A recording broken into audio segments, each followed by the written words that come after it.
Tata বাবা।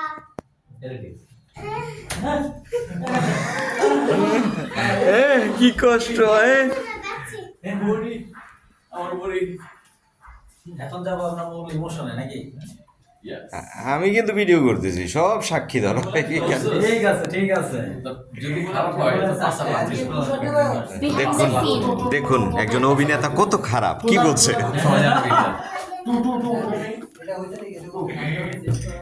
এখানে আছে লাকি আপু। শর্ট পরে আগে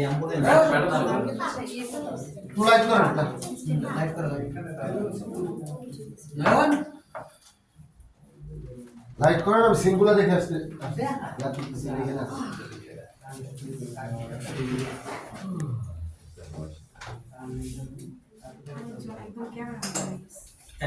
পুরা কি হাসি!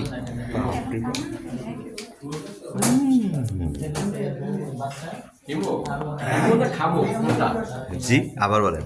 হিমু না খামু? হিমু তো খেতেই হয়, এটাই স্বাভাবিক। এটা কি জিনিসটা কি? ওই যে খেয়া না শুনি, সেটা কি? খুঁজে নেন, দেখা কি দেব। বুঝে নেব? হ্যাঁ জি, না কি বুঝে নেব আমি? আপনি কি চাচ্ছেন বলেন তো? আমি কি চাচ্ছি মানে সেটা বলতে হবে তো। না তাহলে কি? যেটা রাইট আনসার সেটা ভাই বলতে আমি হবে। বলে দিব দেলোয়ার ভাই কি চাচ্ছে। হ্যাঁ জি বলেন বলেন। কি ঠোঁট অনেক শুকায় যায়, তো উনি একটু মেরিল চাচ্ছে। তুমি ডক্টর হয়ে আমাকে আসলে প্রবলেমটা সলভ করতে পারো না, আমার প্রবলেম সলভ করতে পারো না। ভাই আপনার কি মেরিল দিয়ে হবে তুমি নাকি গোয়া ডাক্তার, অন্য কিছু লাগবে? গোয়া ডাক্তার, এই রাইট ডাক্তার সো ভিডিও আছে তো আপনার কাছে? চলছে চলছে, দেখুন প্রডিউসার কিভাবে একজনকে নায়িকাকে ধাক্কা মেরে ফেলে দিচ্ছে চাচ্ছে।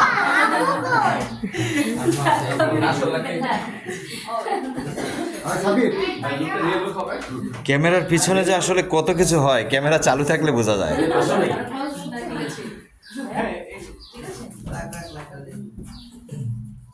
আমরা সরে যাই।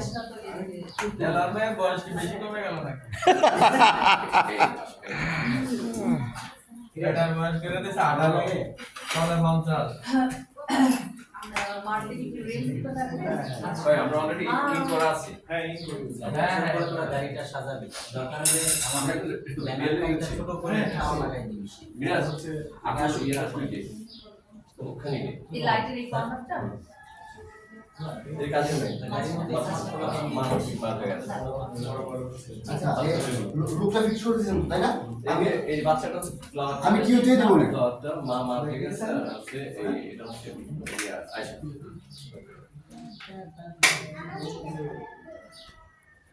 নাটক করে দেবেন। মা আমি অফিসে যাচ্ছি। আচ্ছা ঠিক আছে। এ আয়শা, মাকে ঠিক মতো মেডিসিনটা দিয়ে দিও।